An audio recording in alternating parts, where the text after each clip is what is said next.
we did something big together. We did. Got to dance. Got to dance. Not a lot of people actually know that I'm a dancer nowadays. Can you imagine that? It's a bit crazy. It's mad. But you killed that show, man. How was that experience for you? I mean, it was good, you know what I'm saying? Like, when I first, like, went on it, I was nervous and I was nerve-wracking. And then when I got through and I did my semi-final, like, I just felt like, for me, like, you know what I'm saying, that was just, like, I won, you know what I'm saying? I didn't need to, like, win the actual show to actually win. Like, I won, even though I didn't get through to the final, but that was, like, the beginning of my career. So, yeah, like, it was good, you know what I'm saying? It helped a lot with my autism as well. So, you know what I'm saying? It really, like, made me just, like, be out there and just be, like, proud of what I have, you know what I'm saying? And not, like, look at my disability as a disability, because my autism is an advantage, you know what I'm saying?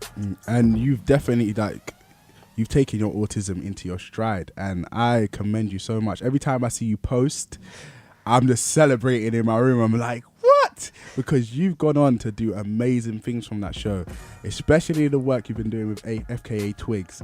How did that come about, man? Well, after I did Got to Dance, I went on tour with Rita Ora, and then, like, I stopped going on tour with her, and we was out busking in it, and I was like, damn, like, I did this show, I went on tour with Rita Ora, and I'm still busking, you know what I'm saying? Like, there's no elevation. So anyways, like, we will, like, just keep doing our thing, never give up, you know what I'm saying? And it was crazy because some girl, she put me onto her, like, months prior, and then I was just outside, and, like, she was just there watching us dance, and then she came over to us and she was just chilling with us, and she chilled with us the whole night, and then she took our numbers down, and bang, she gave me a phone call, like, I want you to perform with me for the Mercury Music Awards, and that was it, man. Rest is history. And did you think that relationship was going to form into something like that? Nah, I didn't. You know why? It's because a lot of people came up to us and was like, I want you to do this, I want you to do that. And it just never, like, it always, like, flopped. So, like, when she rang and, like, and it was, I remember we was on the bus, going to Busk. And she rang us and I was gassed. We was just, like, on the bus getting mad gassed. And yeah, it was crazy still. Because that's also rolled into something else, because Calvin Klein. I remember going on, I was on the escalator on the up in Oxford Circus going to work. And I'm like, whoa, that's Kana. Whoa, that's Kana. So you and FKA Twigs did that together. How was that experience? You know what it is? Like, doing it was just like, it was like just like a shoot to me, and I'm very professional, very punctual, you know what I'm saying? Like, when it's like when work has to be done, like, I'm on it. So, like, it didn't really hit me up. Like, everyone was like, yo, this is, like, major, this is big. And I'm a humble guy, you know what I'm saying? I'm always, like, hard on myself. So I'm like, you know what I'm saying? Like, it's whatever, innit? But when I saw myself on, like, billboards in, like, America, I got people hitting me up from India, like, yo, like, you're on big billboards in the shopping centre. I was like, damn, like, it's big, man. It's like, it was crazy. It was big.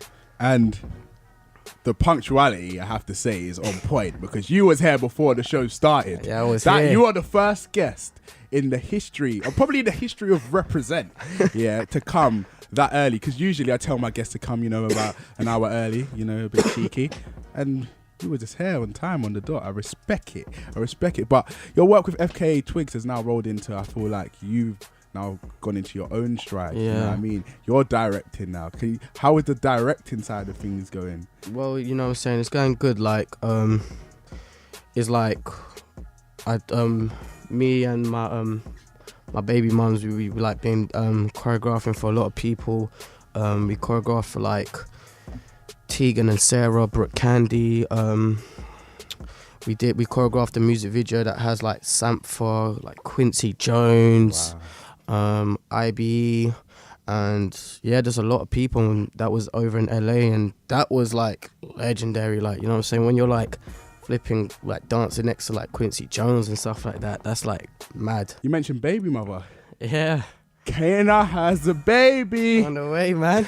Good. Well, I'm trying to think of, like, baby song. 'Cause you got a baby. Come in. Kinda got a baby, hey, come here, yeah. So, how is it? Fatherhood. What is it saying?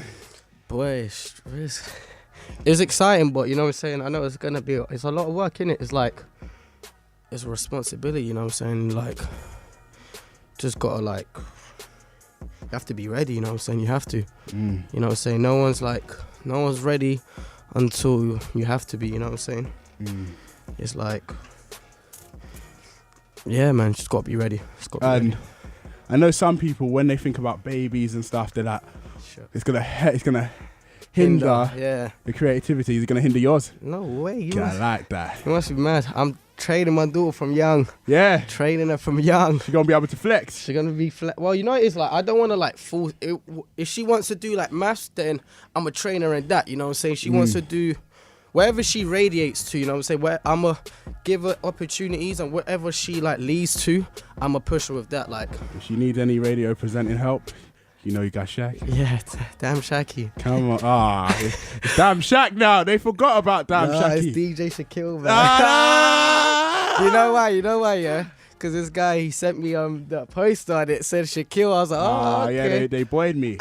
They forgot that I changed my name to He DamnShaq. was like, they got the name wrong. I was looking at my name. I was like, my name's right. Yeah. You was happy. You was like, yeah, my name's right. I don't know about yours. So, wow. The fact that you are in a relationship with someone that's just as creative as you, how's that been? It's challenging. You know, it's like, for me, like, it's good, you know what I'm saying? It's like motivation and stuff like that. But I'm very like a competitive person, you know what I'm saying? And like, it just motivates me if I see, like, that's why I always like hang around people that are better than me, you know what I'm saying? Car, you know what I'm saying? You can't always be like the best, you know what I'm saying? And I just like hang around people that are better than me at certain things, so you just learn, you know what I'm saying? You're always in a learning atmosphere. You have to keep always learning. There's no limitations to learning. 360, you know what I'm saying? And what's like the biggest thing you feel like you've learned so far? Being real, being honest. You know what I'm saying? There's a lot of like fake, man. There's a lot of fake around here, and like, it's got to be real, you know what I'm saying? You got to be real as a person, in a relationship. You got to be real in your art, you know what I'm saying? Like, when like you do, like, you're an artist, you know what I'm saying, you have a big responsibility, you know what I'm saying, on what you put out, because a lot of people you don't even know that look up to you know what I'm saying, and you don't want them like doing like wrong stuff, you know what I'm saying. So you whatever you think's positive to you, then just put that out there, you know what I'm saying. So yeah. Now, you put a piece out. This piece you put out, this poetry piece, how is it getting into that side of things? I didn't know you had that in the UK now. Well, you know, it's like, I could always rhyme and stuff, like I could always do that, but you know what I'm saying? But I was like, always like held myself with that, you know what I'm saying? I always held back on that, because I would like see other people doing stuff and like, oh, like they're doing that, so I shouldn't do that. But I was like, you know what, like, life can be short, you know what I'm saying? So I'm just gonna create whatever. So I was just like, you know what, like, I feel like dancers are at the bottom of the food chain and stuff like that in this industry. So I was just like, you know what, I'm gonna say something, you know what I'm saying? I feel like this needs to be addressed. And I wrote this like last year.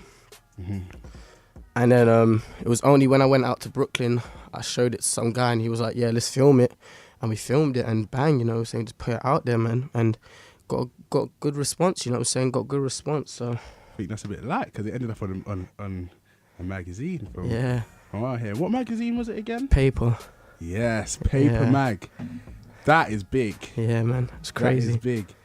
Now, is there anything else you want to say to the listeners before you get off?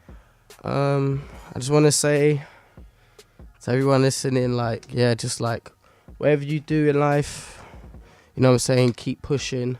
Obviously, like, I came from it was hard for me, like, to become where I am. And like, for everyone who thinks I'm like natural, flexible, like, nah, I had to train for that, you know what I'm saying? Like, it was like a lot of like late nights and early mornings for that. And it's all about time, you know what I'm saying, how much time you put into your art, you know what I'm saying, and your craft.